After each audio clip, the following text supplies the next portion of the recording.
Hi guys, Triple B here. Twilight Masquerade is just around the corner, unless you're watching this after Friday, in which case it's already out. So today I'm going to be going over the cards that I think are worth picking up from this set.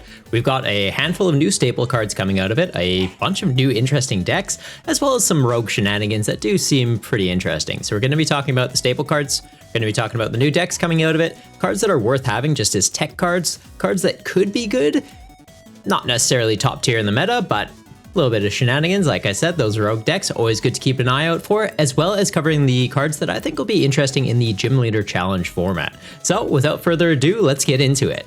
First cards we're going to be talking about is the staples. There's about 7 of them, or at least what I think. There's 7 that should be staples in most people's collections. So the first one I'm going to talk about is Tatsugiri. It's a basic dragon Pokemon that when it's in the active spot, look at the top 6 cards of your deck, you find a supporter card there, you can just grab it and put it right into your hand. It's great for a lot of decks just to add consistency, similar to the Mew that we had from Celebrations that saw a lot of success in decks like Charizard EX. Tatsugiri can kind of fill a similar role. It's going to grab you your Arven, which then grabs you your Buddy Poffin and your Evo TMs, and just allows a lot of decks to set up that way, as well as just getting into other key pieces like Boss's Orders for game.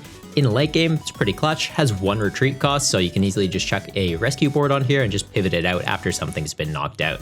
The other one is Blood Moon Ursaluna EX, a solid Pokemon for attacking in the late game. It's got an ability very similar to Radiant Charizard, where for every prize card your opponent's taken, reduce the colorless attack cost of it by 1. It's going to cost 5 colorless for the attack, so if they've taken 5 prizes, you can attack for free, doing 240 damage. It's nice that it's not on a Radiant Pokemon, so decks like Lost Box that are currently having to choose, do I want Radiant Greninja or do I want Radiant Charizard? You don't have that issue anymore. You can just have this instead of the Zard and run Greninja, and you have a big beat stick for in the late game, as well as draw power and the ability to snipe 2 little guys with Greninja. So it's really clutch. The fact that it's colorless attack cost too, you don't even need to be worrying about having a fire energy in the deck to cover for it, unlike Radiant Charizard, so you can be splashing this into effectively any deck, especially decks that already have ways to rush out energy. You can just have this as a mid-game attacker as well as that late-game closer. Enhanced Hammer seems like a great one to have in your collection as well, just 1, maybe 2 copies. Special energies can be a little bit tricky to deal with, and we are getting Ace Specs, one that's actually on the screen right now, that are special energies. So having a way to deal with them can be very, very pivotal for your game. The new supporter Carmine, it's sack your hand, draw 5, which it's kind of like a weaker Professor's Research. The reason I'm saying have it 4 copies though is because if you have it in your opening hand on the first turn of the game, you can play this card. Normally you're not able to do that, so you're kind of able to bend the rules and just get into quick, consistent hands. It's sort of like using Squawkabilly, except you don't have an easy 2-prizer sitting on your bench for your opponent to gust up. Can obviously be running this with Squawkabilly though, for those really greedy decks that just want to see as many cards as possible the first turn of the game, so not a bad shout for that. The Stadium card Jamming Tower also seems like a great one to have for your collection. I'm not too sure if there's any decks immediately that are going to be running this, but the fact that it's going to be shutting off any effects of tool cards while it's in play, it seems pretty pivotal, so I think having this in your collection as a staple, probably a good call. The Evolution TM, we talked about it earlier, other TM cards are pretty powerful, so if you're scared of like Devolution TM, having a Jamming Tower in play means that you don't need to be worried about that. It's a way to block it. You're also going to be blocking other tools, so like Bravery Charms, Hero's Cape. They're giving your opponent extra health, you're just removing that with a Stadium and then you knock them out. It's a great way to get around it. The 2 Ace Specs from this set that I think should be staples in most people's collection, we've got Legacy Energy, so it's effectively a Rainbow Energy, and when it's attached to a Pokemon, if they're knocked out, your opponent takes 1 less prize. So single prizers can become 0 prizers, 2 prizers become single prizers. It's really great way to skew the prize trade. Enhanced Hammer though does exist, Temple of Sinnoh does exist, so there is ways to kind of get around this card, but until people start teching for that, this seems like it'll be able to go unchecked, which is pretty solid. We've also got Unfair Stamp, and the name of this card, it's very fitting. So if your opponent's knocked out one of your cards on their turn, like they've knocked out a Pokemon, it's kind of like a comeback card, it's an item card, very similar to Roxanne. You're going to shuffle and draw 6, your opponent's going to shuffle and draw 2. It's an item card though, so you still have a supporter for turn. You can gust something up with Boss's Orders, you can use Research, get into an even bigger hand after it. It's a little bit dirty, and the fact that Roxanne, you're limited to once your opponent's down to 3 prizes remaining, this is like, oh, they took a knockout the first turn of the game? Cool, just punish them for it. So yeah, well, a little bit cheeky, little bit cheeky. Next cards we're going to talk about though are the ones that are effectively new decks coming out of the set. So you've got the Ogerpon line taking up, well, the top half of the screen. The 4 Ogerpon with the Teal Mask, that's kind of the core of that deck. You're going to be able to attach a grass energy from your hand to this Pokemon. Its attack scales and damage. You also draw with the ability is the other key part. Apologies, forgot to mention that. And then with the Ogre's Mask, which is on the right-hand side of the screen, you're able to swap out an Ogerpon with one in your discard pile, so just quickly getting into your other pieces. The other Ogerpons, being the Cornerstone, the Hearthflame, and the Wellspring Mask, all have 2 colorless energy in one of their attacks, and then 1 energy aligning with their typing. So you get 2 grass energy out onto the Teal Mask, then swap it out with Ogre's Mask into them, and then attach like a Legacy energy, Luminous energy, or even just a basic energy of their type, and it makes for a very interesting toolbox deck. The other new decks coming out of there is the 4 Iron Thorns you'll see at the bottom left. I've recently done a video covering that deck. Iron Thorns, it seems like a great wall, I'll be honest. So its ability shuts off your opponent's Pokemon's abilities as long as they're not a future Paradox Pokemon as well. So like things like Iron Crown and other Iron Thorns and stuff, like you're not going to be shutting them off, but things like Lugia V-Star, Charizard EX, Pidgeot EX, you're removing their abilities. It's got a pretty decent attack too, it does 140 damage, does have to move energy off of itself, but the way that the deck's going to operate is you're just going to run 4 Iron Thorns, so it's always in the active, and if your opponent is heavily reliant on abilities, they're not going to be able to use them, and you kind of just shut them out of the game. You're doing small bits of damage, but if they're never able to actually get online and damage you, you're fine. You also have things like Crushing Hammer, so when they're trying to manually attach energy, since they can't use it with their abilities, you're just denying them, and yeah, being a bit of a bully. Seems like a cool deck. Dragapult EX, another really big deck coming out of the set. It's actually going to be the free deck with PTCGL if you play on there. I think it's going to be Ogerpon and Dragapult, if I'm not mistaken. Seems like a top tier deck going into the meta. For this one, I'd be recommending picking up 4 copies of the Dreepy and the Dracloak. Normally, Stage 1's index your rare candying over it. Dracloak, though, is one of those rare times where you actually want to be able to evolve into it, since it's going to look at the top 2 cards of your deck, put one in your hand, one on the bottom of your deck. So similar to how Gardevoir saw success because it had a solid Stage 1 option, Dragapult's going to see success because of Dracloak. The Dragapult also, though, having 2 pretty great attacks. The first attack, Colorless Energy, do 70 damage. It's not amazing, but it puts a little bit of chip damage in, and then if you devolve something down to a pre-evolution that has 70 HP, you're going to knock them out that way. And the reason I'm talking about devolution is because the second attack does 200 to the active, puts 6 damage counters on your opponent's bench wherever you want them. So you're kind of going to be prize mapping, just like putting little bits of chip damage into things, devolve their whole board, and knock it all out in one go. Seems like a pretty solid way for the deck to operate, and like it's going to be, yeah, definitely a powerhouse in the meta. And then the other one on here is Okidogi. I do have 4 copies on here. I might be getting a bit ahead of myself because we haven't really seen this as a successful deck out of Japan, but I know over there, they're still pretty caught up in Ogerpon and Dragapult. So that's kind of where they're, well, the full force of their meta has been at the moment. Okidogi, though, a single prize fighting Pokemon, 2 fighting energy to do 70 damage, but if it's got a dark energy on it, you're going to do 100 extra damage. Now you're doing 170 damage on a basic Pokemon. Not too bad. And it also increases its health by 100. So now it's a 230 HP thing doing 170 damage. So yeah, definitely seems like an interesting thing to play around with. Just straight up Lost Box running around with like Cramorants and Sableye as their main attackers saw success. So I could see an Okidogi style deck as a Lost Box variant also see some success because you're able to get your fighting energy or dark energy onto it and then just manually attach another fighting energy and be in a great spot. You have lots of ways to scale up damage, maximum belt, grant, a couple other things that come to mind. So this is definitely a deck I'll be covering in the future, but I can see it being a powerhouse into the format. The next cards we're going to cover are the cards that are going to be deck updates. So decks that are already established in the meta, these are cards that you can be adding into them to just kind of improve them into the future. So we're seeing the Ogerpons on here again. Having the 2 colorless energy in their attack cost means you can kind of splash them into a lot of existing decks and then just like a Luminous energy and you have a great attacking option. The Hearthflame, though, I'm mainly looking at it here for Charizard EX. So Charizard struggles in the early game as it can't really put out that much damage. Its damage scales up once your opponent's taken prizes.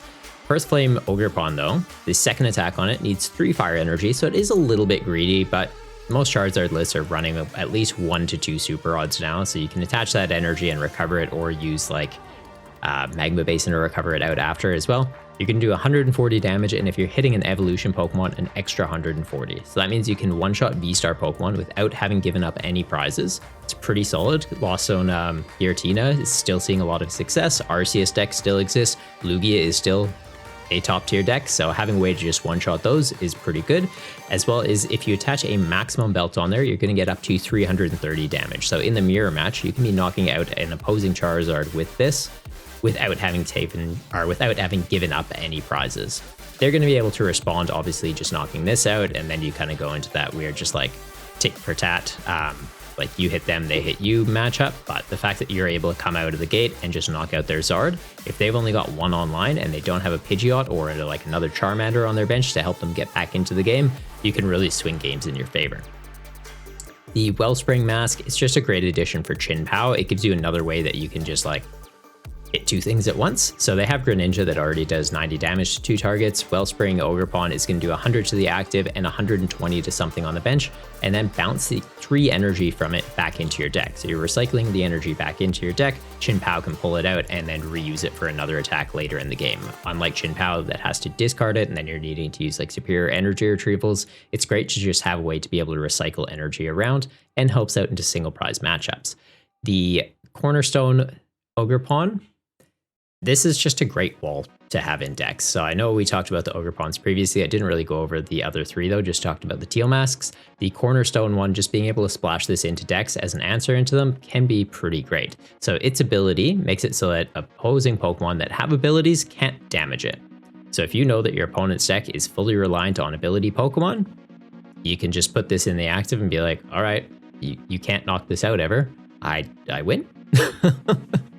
It's a little bit cheeky because like Charizard EX, for example, Charizard has an ability, Pidgeot has an ability. If they're running Radiant Charizard has an ability. They don't really have a way to get around you. They'd have to come out and start hitting you with like little basic Pokemon like Charmanders and stuff to deal with you. Unless they're running the Hearthflame Ogerpon as well, then they could try and just like hit you with this into that. So it'll be interesting to see how that meta develops. But the fact that there's the colorless energy attack cost in there and you can splash this into any deck, I think really gives it an edge and makes it a great addition for a number of decks. Like you can put it into Chin Pao, you can put this into Charizard, things that are on double turbo energy, you can put it into that as well. So pretty cool card.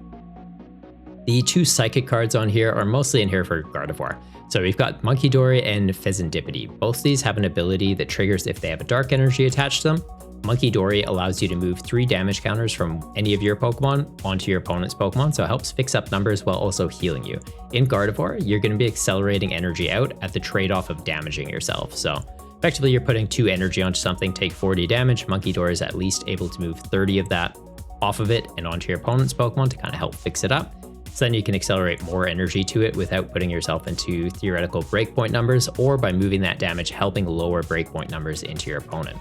The Pheasantipity, it's got, if there's a dark energy attached to it, when your opponent attacks it, you flip a coin. If it's heads, you just ignore that damage. So having effectively an invincible Pokemon 50% of the time in your active spot, not too shabby. And the attack pairs amazingly with Gardevoir, as it's going to scale up by 30 damage for every energy attached to it. Doesn't just count psychic energy, every energy. So the dark energy that's on there to trigger the ability, it's also going to be counting towards this. So like how we had the Gardevoir from Chilling Reign and the Zacian from Celebrations previously in Gardevoir decks, just to be able to hit really big numbers.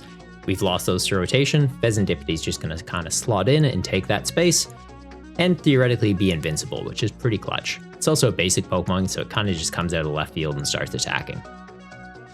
These next 3 cards are in here mostly for control decks. So I think it's Waking Whistle. These are based off early translations, so it may be called something different in the actual set. But Waking Whistle, you're going to look at the top, I believe it's top 5 or 6 cards. Give me 2 seconds to pull up a larger image of it for me. Probably should have double checked this before going through. Top 5. Okay, so you're looking at the top 5 cards of your opponent's deck. Put any number of basic Pokemon you find there onto your opponent's bench. So it's a great way just to kind of mess around with your opponent's bench if they're trying to avoid completely benching out, like they want to leave space for things later in the game. You're just going, nah, bring that out. A lot of the ways that decks kind of try and counter into Snorlax Stall, for example, is they only want to bench attacking Pokemon.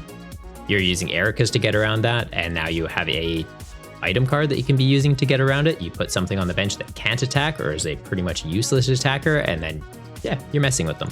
Also hitting something like a Luminion V or a Squawkabilly that your opponent didn't want to use and putting it on their bench as an easy target. Not too shabby for decks that do want to attack into it too, but the 4 count is in there mostly for control. For decks wanting to use it offensively, I'd say probably just 1 is fine. Enhanced Hammer being at a 4 count, again, it's for control, just being able to discard special energies with no downsides. Like, it's not on a coin flip or anything. There's a special energy out, you just get to remove it. And Handy Fan, once your Pokemon in the active is hit while holding this, you get to move your opponent's energy, 1 energy off of them, onto another one of their Pokemon. So Charizard is an example. They're going to accelerate energy out. Manually attaching takes ages for them, and a lot of the times they'll accelerate most of the energy out of their deck anyways, so it's like they get 3 out with a Zard, 3 out with another Zard, they might not have anything else in there. They're hitting you, you're moving the energy onto non-attackers like Rotom Vs or Bibarels and puts them in a really tight spot. 4 count, likely a little bit high, but when it comes to tool cards, I like just buying a place out of them, so that's kind of what I recommend. It's likely going to be a 25 to 50 cent card, so it's not going to break the bank, but realistically 1 or 2 copies is probably all you would need.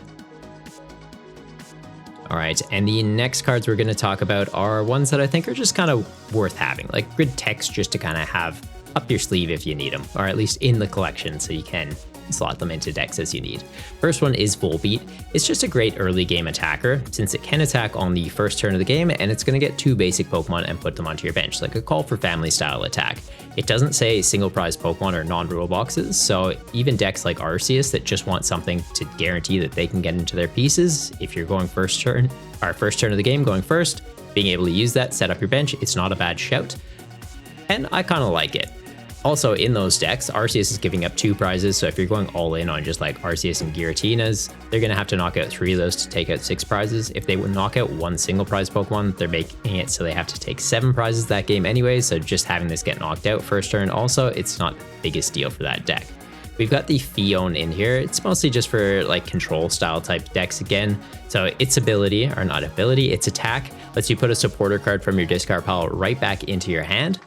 Not too shabby. It's mostly in there, yeah, for like control style decks, being able to loop Eerie or being able to loop Silene, not too bad.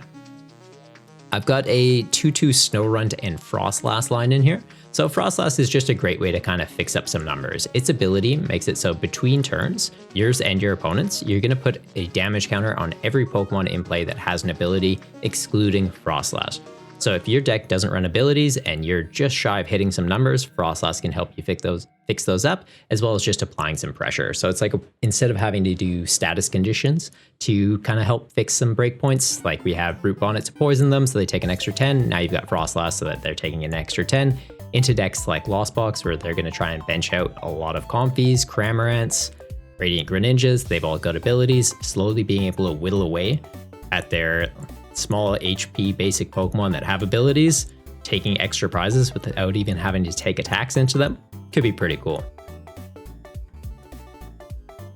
All right, and next up we do have Milotic. So it's got the ability Tranquil. Your opponent's Pokemon in play and the cards attached to those Pokemon can't be returned to their hand. So it's just a way to kind of shut down decks that are trying to be reliant on things like Penny and Turo. We've also got the new Ace Spec Super Cyclone, I believe it's called, that just lets you pick it up, put it right back into your hand, keeping all cards attached to it. Milotic just shuts that down. So having a 1/1 line just for your collection, in case those kind of decks are making you struggle a little bit, definitely helpful. So like Charizard EX, for example, they're using Turo so that they can tank a hit, scoop it up, get another one back out. Being able to turn that off, it's pretty cool, especially if we get a way to cheat out stage 1 Pokemon in the future. It'd be very handy, like how we had Prism Star Ditto or Zoroark in the past. If we get something like that, just having one of these Milotics that you can cheat out would be pretty clutch. The Wellspring Ogerpon, already talked about it, but yeah, again, it's going to be on here, as well as the Cornerstone Mask. I think they're just great ones to have in your collection just to be able to slot into those decks due to their colorless attack costs. The Emolga's on here mostly because it has free retreat, but the attack's also pretty cool too. So you're going to do 10 damage to the active Pokemon and then 10 damage to every single Pokemon in play. It's just another way to help fix up numbers. So how I talked about Frostlass being able to put that extra 10 onto things to help out, this is just a great way to close out the gap while having a free retreat Pokemon to pivot into. Iron Thorns, talked about it already, but having 2 copies of this just let into decks where you know, hey, they're very reliant on having their abilities. If you just want a like immediate answer into Lugia to just say, hey, checkmate, yeah, 2 Iron Thorns in your deck is a great way to do that. You put this in the active, they can't use Lugia V-Star's ability ever, and they're gonna have to just like manually attach to a Minccino or Chinchino to try and knock you out. It's a little bit cheeky, so I think having 2 of these to slot into decks isn't a bad shout either. The attack cost on here though, you do need 2 lightning and a colorless, so it is a little bit more situational. Abra's in here again as just as another pivot Pokemon similar to Emolga. The ability on here just lets you bounce it back into your deck when it's in the active spot. So if you need just a way to kind of ensure that you're able to get something off the bench into the active, it's not a bad call. There's a new Palafin that evolves when it moves from the active to the bench or to the bench to the active. So Abra for that, pretty cool. Also decks that want things on the bench to be able to get energy to them, like dark type decks that want Dark Patch, or fire type decks that want to be able to utilize Magma Basin. Having your free retreater like this is pretty clutch. The trainer cards on here, Enhanced Hammer we've already talked about, the Handy Fan we've already talked about. Lucky Helmet, I think having 2 copies for your collection is very useful. We're in, for the most part, a 2-shot format, so not a lot of things are just knocking out immediately. Like there is the exceptions like Chinpao and Goldengos that are able to just scale up indefinitely, but Charizard for the most part in the early game, they're 2-shotting into you. Lugia, again, like if they're attacking with the Lugia, they're 2-shotting into you. So Lucky Helmet seems like an interesting card to be able to slot into the decks if you know that your local meta is mostly a 2-hit. When your active Pokemon has this attached and takes damage, you're going to draw 2 cards, so it's a great way to have some card advantage. Lana's Assistance, another new supporter card in this set that seems pretty cool. It allows you to look at your discard pile and just grab in a combination of 3 Pokemon that don't have a rule box and 3 basic energy, or 3 basic energies, a combination of 3, not and. So if you wanted 2 Pokemon and a basic energy, or just 3 basic energy, put them back into your hand, you can do that with Lana's Assistance. It's sort of like a weaker version of Clara, but has the flexibility of being able to get all of one type of card if you'd like. So for single prize decks, it's pretty cool. Even for something like Gardevoir, it's not too bad because they're using a lot of single prize Pokemon as their main attackers, like Driflooms, Screamtail. We just talked about the Pheasantipity and the Munkidori. You're able to get those back with Lana. It would also be able to get your Dark Energies back to be able to reuse the Pheasantipity, so it seems like an interesting call out for those. Even something like the Festival Grounds deck coming out in this set where you have the Applins and Diplins, being able to just guarantee them back from your discard pile and onto your bench. It's pretty cool. The Perrin, I'm just saying like 1 to 2 copies of this, mostly because I think it's going to be like a 25-cent card. It's going to let you look at your hand, reveal 2 Pokemon from up to 2 Pokemon from your hand and swap them with up to 2 Pokemon from your deck. So like Pokemon communication, but on a supporter card, since it is doing 2 in one go. There's a lot of decks that run high counts of Pokemon, and just having some additional Pokemon to search, it's not too bad, especially if you have ways to search this out. Like you have Tatsugiri that could grab it from your deck, so I could see it being an interesting one-off in decks, especially once some other things rotate out of the format. We've got Kieran on here as well, so it's just one of those kind of flexible supporters. It has 2 options on here. You can switch out your active Pokemon to your bench with something, or you can do an extra 30 damage into your opponent's active Pokemon. It's just a great way to be able to scale up damage to help get you into some breakpoint numbers while having the flexibility of an extra switch card if you need. Hassel I have on here, and this one, I feel like I'm probably going to get hassled in the comments for including it on here, I'll be honest, but I don't think the card's that bad. It's kind of an interesting one. So you can only play it if something's been knocked out on your opponent's last turn, so it is a bit of a comeback card. It lets you look at the top 8 cards of your deck though and put 3 of them into your hand. So cards that let you dig like Colress have seen success in stage 2 decks that don't want to lose rare candy or don't want to lose a Pokemon, but they need to find the other piece, so it allows you to dig. Hassle's just another card that kind of gives you that flexibility. Probably don't need 4 copies of it, I'll be honest, like 1 to 2 would get the job done, but I do think it's one of those supporters that's flying a little bit under the radar, especially once Colress rotates next year. Hassle will be able to kind of fill in for that niche. We do already have the Morty's Conviction that does a similar thing. It's like Digicard, draw each card, or draw cards up to the amount of things on your opponent's bench, so straight draw on that option, but Hassle being able to do it without discarding and letting you see extra cards does seem worthwhile.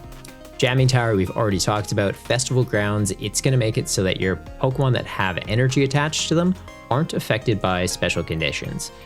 which special conditions seem like they're going to be making a bit of a comeback into the meta. We're getting the next set's leaks already, and the Petrint EX in it. It's mostly about utilizing poison. There's going to be Binding Mochi as well that utilizes poison. So like if they're poisoned, they do extra damage. Festival Grounds makes it so that, hey, do you have energy on that? You probably do because you want to attack. Okay, cool, you can't be poisoned then. So it shuts off a lot of the extra conditions that they're trying to do. Like there's Okidogi EX that does extra damage when it's poisoned. Binding Mochi, 40 extra damage, already mentioned. So being able to shut that off, I think having this card for that situation is definitely worthwhile. It also protects your own Pokemon from things like confusion, poison, burn, paralysis. Status conditions against yourself haven't been seeing much success lately, but it does seem like something they're kind of dipping their toes into bringing back into the format. So I think having this card is definitely a great idea. There's also the Festival Grounds or Festival Lead deck that heavily utilizes this card. So if you're interested in that, then you'd probably want to get 4 copies of this, but having 1 or 2 for your collection, just in case as tech cards, 100% recommend it. Community Center, another stadium card coming out of this set that I've got on here. It's again one of those very situational ones, but once during each player's turn, if you've played a supporter card, you can heal 10 damage from each of your Pokemon. So it's a great answer into Dragapult EX that does seem like it's going to be a strong card coming out of this set. They're going to want to spread damage counters around to devolve you. Having a way just to heal off some of them is pretty good. We do already have Radiant Serena that's a way to heal things off. We also have Fresh Water Set that's a way to heal things off. But the fact that this is repeatable, it's pretty good. Radiant Serena is as well, but like Fresh Water Set, you're not able to repeat that. So that one I don't think would see play, but Serena or this Stadium to help into Dragapult, I think are definitely good callouts. And the Special Energy Boomerang Energy. I feel like Special Energy, you usually want to pick up a playset unless they're just like completely out of left field. Boomerang Energy though does seem like a very good situational one. So if you discard this energy to use an attack, it goes into the discard and then it just comes right back to your Pokemon. So we're getting the Greninja EX that has to discard 2 energy to use its attack. You bounce this out and then it comes immediately back to you. It's pretty cool. The fact that Archeops can just kind of cheat this out as well, I feel like it opens up a couple of different avenues for deck building, and we're likely going to get some other cards in the future that just allow you to discard energy to scale up damage. We already have a lot of attacks currently that do it, but they're usually tied to a specific energy type, like Chin-Pao EX. Has to be water energy, but if in the future we get some sort of Pokemon that has an ability that turns all energy into water energy, comboing that with Boomerang Energy, it could be pretty scary. So I'd recommend picking up 4 copies of this if it's around the 25 to 50 cent mark, and if it fits with your playstyle. All right, and the next cards we're going to be talking about are the ones that I think could be good. So these are more so like the rogue decks. So you've got the Festival Grounds core in here. There's the Applin, the Diplin, the Grookey, the Thwackey, and the Rillaboom. I do have the Dragon type Diplin on here because it has the Find a Friend attack, so it just lets you grab a Thwackey out of your deck or grab a Diplin to evolve up into in the next turn. Could also go for the Grass type one if you're going to be using Bug Catcher set to be able to draw cards or find your Grass Pokemon out of the deck, so it's even like a 2-2 split. Or if you want to go all 4 into the Grass, it's kind of just down to when you're doing that deck building, but that's at your own discretion. I think it could be good, and off some recent conversations I've had, mostly with a friend over on Twitter, actually, Gazerbeam, he's kind of like highlighted it to me that like, well, if you do some damage modifications, you can do some pretty crazy stuff. And it's like, yeah, you know what, like comboing this with Carmine, comboing this, or not Carmine, Kieran, I think Kieran, that was his name. Yeah, Kieran, the one that's like, yeah, you do an extra 30 damage, because it is still your turn. That 30 damage would apply to the second attack as well. Choice Belt on there, Maximum Belt on there, you can hit some pretty scary numbers. I've also got the Luxray EX on here, is that it could be good. Like it's one of those decks that like the concept, like the theory, it's all there, but just keeping up with the meta, I'm not sure that it would be fast enough in setting up in what it wants to do to be top tier. Could definitely be like a solid B or C tier deck. So if you really like Luxray or you really like Lightning decks, yeah, 100% try it out. I'm not saying it's going to be bad. The concept makes sense. It's just on paper right now, keeping up with other decks like the Charizards, the Dragapults, etc. I don't know that it would be quite there. It's the same reason I've got Greninja on this page and not on one of the other ones. The concept of the card is really cool. you hit 2 things. The first attack lets you guarantee anything out of your deck, but like the stage 1 it currently has isn't that great, so you're going to be rare candying over it. You can't search out the Greninja with Irida, so like it kind of hurts in that sense.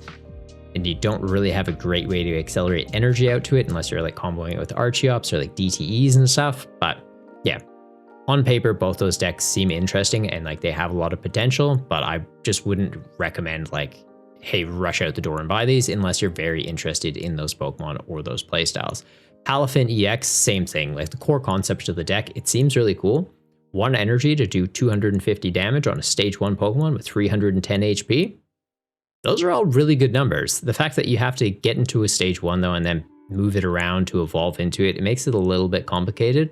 The breakpoint numbers for it too are just like a little bit short. Like you have to run it with max belt to get up to 300, and then you're not quite one-shotting a Zard, so you have to find another way to get a bit of extra damage out there. Like we do have the Frostlass and stuff to kind of help out. So the concept of the deck, really cool. I'm kind of seeing it as like a B to C tier deck though. Happily be proven wrong though. Like if you've found some way to crack the code, let me know in the comments down below. And then there's also some interesting rogue single prize decks on here. These ones I'm really keen for. I'm probably going to pick them up, mostly because they're going to be cheap and they're going to be heaps of fun to play on PTCGL. Not too sure how they'll hold up in the actual meta though. So there's Conkeldurr. It can use its second attack to do 250 damage. And if it has a status condition applied to it, you don't even need any energy to use the attack. So you have Grant, you have Maximum Belt. Next set, we're getting Binding Mochi. So you poison it, you attach Binding Mochi. You can do some pretty dirty numbers. Definitely keen for that card once Binding Mochi comes out. Current meta though, I'm just kind of seeing it as like a B to C tier deck.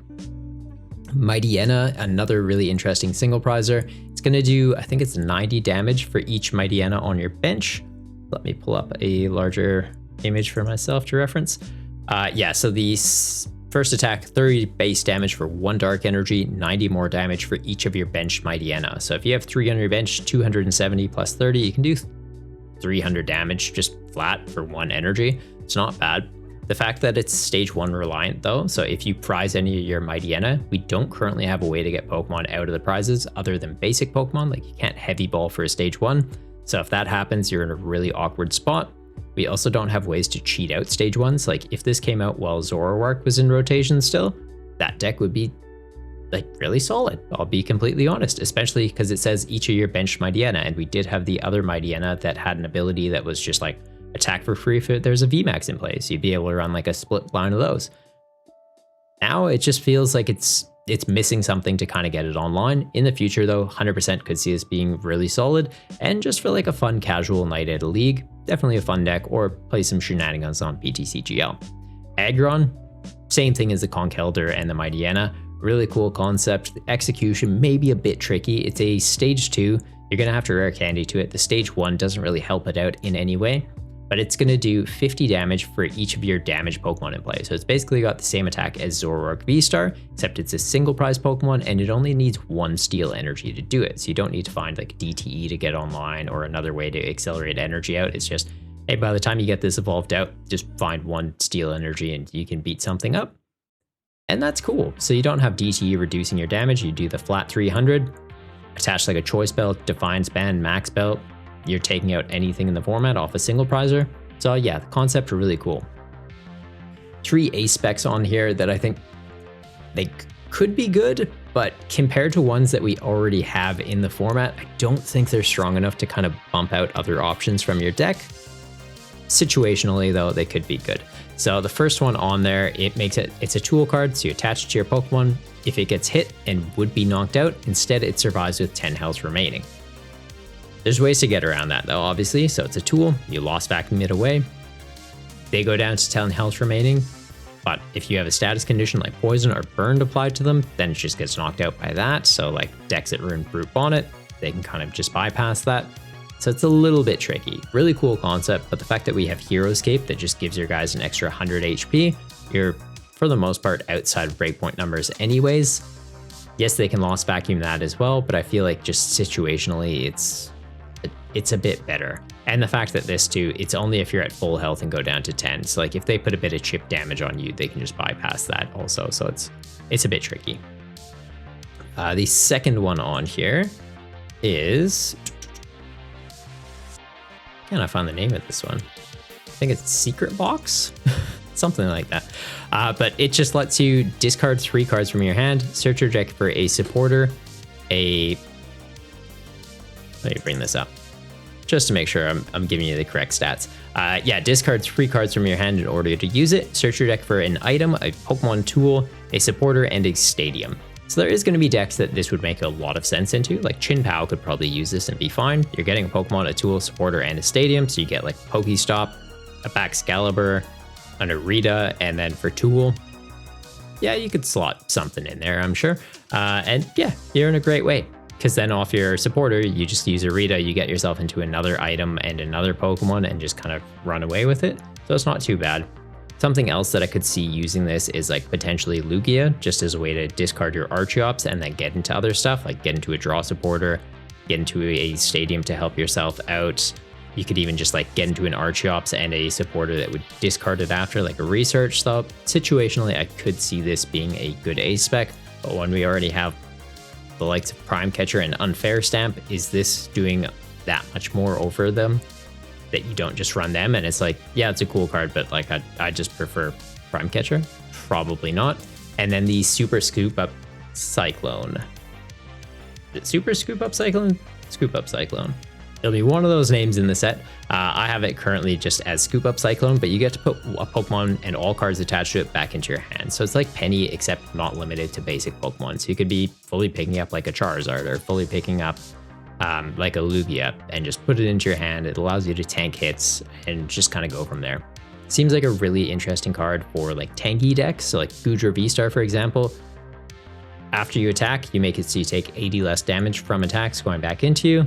You're tanking a hit, likely able to tank 2 or 3 hits, then you use your V-Star power, fully heal it, tank some more hits, then scoop it up, go into another one. Definitely an interesting card for that, but it's one of those things of like, but I'd prefer to just run Prime Catcher, and yeah, fair enough. So if you think that these Ace Specs should be slotted into decks over Prime Catchers, let me know in the comments down below. I'd love to hear your thoughts on it, but it's, I don't know, to me it's, theoretically, they could be good, but it's just not strong enough at the moment. So that's kind of it for the cards that I think are going to be good into the standard formats and the rough counts of how many I think you should pick up. These are all just suggestions though. I'm by no means an expert. Obviously, there's going to be decks that you want to get, there's going to be decks that you don't want to get, and that's kind of why I've broken it up into like the deck updates, the new decks, and that kind of thing. The ones we're going to talk about next though are cards that I think are going to be good in the Gym Leader Challenge format. So grass cards, we're getting a couple interesting ones. The Volbeat, we've already talked about it, being able to set up into your bench first turn of the game without being able to attack normally. Volbeat bypasses that. It's great because then on the following turn, you can just start evolving up into your stage 1s and stage 2s, which in GLC is a pretty big thing. Thwackey just seems like a great inclusion if you're going to start running the Dipplin in your GLC decks, Dipplin being able to attack twice due to its Festival lead ability and having Festival Grounds in play, and Thwackey just being able to grab you any card while Dipplin's in your active spot. Grass decks already like running Rillaboom for energy acceleration, so just slotting this one in instead of the one it currently has doesn't seem like an issue. Water decks are getting the Glalie and Frostlass, so Frostlass being able to spread around some damage counters, soften things up, and Glalie being able to do 20 damage for every damage counter on your opponent's Pokemon. Water decks already have some cool spread tactics, so Glalie just being a great finisher for them is pretty good, or Frostlass being able to soften them up for other spread attacks to finish them off, also not a bad inclusion. The Emolga seems like a great inclusion if you want to build like a spread-focused lightning deck. So for Retreat, always good. 10 damage to the active, 10 damage to everything on their bench. Pretty cool because we've already got Tapu Koko, Electivire, Raichu, Regieleki that are all kind of going for like spread attacks. So it's just another attacker to put into there and just be able to mess with your opponent. I like it. Psychic decks, well, apologies, Psychic decks. We're getting the Girafarig and Farigiraf. So Farigiraf in standard format seems pretty bad. Its attack scales up by, I think it's 40 damage for every stage 1 in play. Yeah, so 40 damage for each stage 1 Pokemon that you have in play. So if you've maxed out your bench, you've got 5 on the bench. The Farigiraf in the active is a stage 1. Max damage you're going to be doing is 240, which in standard, it's not bad, but it's not great. In GLC though, that means with like 3 or 4 stage 1s in play, you're able to knock out most things in the active spot, so not too bad. Also just 2 colorless energy to get it online. Psychic decks, you've got Malamar, you've got counter energies, you've got double turbo energies, regular double colorless energies, so there's plenty of ways to get this online and just be in a great spot. Bezendipity also, we've talked about it earlier. In GLC, same thing applies. If you're going off a coin flip to potentially be invincible, that's great. Like if you're making it so your opponent wastes a turn attacking into you, but you've taken a knockout into them and then can just take another knockout into them and another knockout into them, but not giving up any prizes because coin flips are on your side, that's just epic. The Okidogi, again, we have talked about this one, Dark Energy on there, boost it by 100 HP and 100 damage. It's a pretty bulky boy. A basic Pokemon that you can just throw out onto the bench. Counter Energy is a thing in GLC that sees a lot of play. It counts for 2 energy of every type. So it's going to cover your fighting cost. It's going to cover the dark cost for the ability to be online. So 1 attachment and you can just start running away with just a big beat stick in the active. Yeah, that's pretty terrifying. The Dragon type Applin is also on here. So the fact that we had Flapple and what was the other one? Appletun. So we have dragon copies of those that have pretty cool attacks, scaling up damage based on the amount of special energy in play or the amount of your opponent's Pokemon with abilities in play. But because Applin had always been grass type, we never had a way to actually use those in GLC. Now we have our dragon type Applin, so we can use those. We're also getting, is this one Diplin? I always get their names confused. Yeah, this is just another Diplin. Okay, so we got a Dragon Diplin and a Grass Diplin in this set. So the Diplin being a Dragon type, pretty cool. We've got a Fire Energy and a Grass Energy to use the attack, and it's going to pull one of your opponent's bench Pokemon into the active spot and do 70 damage to it. So if you can see that they're trying to set up a stage 2, like they've got the basic Pokemon on their bench, and you're like, oh, I really don't want you getting like, what's a pretty scary one at the moment, like Deluge Blastoise out or Baxcalibur out. You can just pull the basic into this active and just knock it out. So yeah, a little bit scary. The Dreepy and Dracloak just adding some additional draw power for Dragon decks, it's really clutch, and Tatsugiri adding some additional support for Dragon decks as well. So the Dragon's getting a lot of new tools out of this set, which, yeah, no, it's about time. They haven't gotten a lot of love for a while, so getting a lot of cool single prizes for them is really good. The Bug Catching set being a great addition for Grass-type GLC decks. It's kind of just like Great Ball, look at the top 7 cards of your deck, grab any, or up to 2 basic Grass Energy and non-rule box Grass Pokemon. All Pokemon are non-rule box in GLC, so it's a great way to get into your pieces. And Lana's Assistance just being a great way to recover all of your Pokemon because they're all non-rule box, or just get yourself into some extra energy. So it's like a secondary Clara you can be running in your decks. That's it for the GLC cards, and then just as a quick overview of all the cards I've kind of talked about today. So if you wanted a full buy list, this is everything on there. There is a lot of cards in the set though. So like I said, I'm not recommending pick up every single thing on the screen here. We've gone over what they do. If there's some decks that stood out to you that it's like, yeah, that's really cool, these are the pieces to pick up for them. The staple cards at the beginning are the ones that I would recommend everybody does pick up, as well as like the worth having cards as techs. Those 2 screens I'd say are for the most part like a great buy list. And then the other decks is just situationally based off your budget or what's kind of caught your eye. Realistically though, these are the cards that I'll be picking up. So it's thinned out quite a bit on here. There is also the Blissies that I didn't really cover earlier in the video. I'm just realizing right now. But yeah, it seems like an interesting deck in and of itself. And the fact that it just allows you to move energy around is a really interesting concept to have in the format. Personally though, into this next format, I'm going to be trying out Ogerpon, I'm going to be trying out the Quad Iron Thorns, and then I'm also going to be trying out Dragapult. The other decks, just to kind of play around with, like the Conkeldurs, the Agrons, that kind of stuff, I think are better suited for like play for fun on PTCGL. But casual leagues also be a little bit fun to play around with. I'm not too sure how relevant they'll be in the meta though, so probably don't bring them to like a challenge or a cup. But yeah, I hope this video has been helpful. If you've enjoyed it, found it either entertaining, or be like, yeah, you know what, like this guy's made some good points, I'm gonna pick up these cards. So if any of that's true, hitting that thumbs up to let me know is always appreciated, and subscribing to keep up for the next videos so you don't miss out on anything. But until next time, stay golden.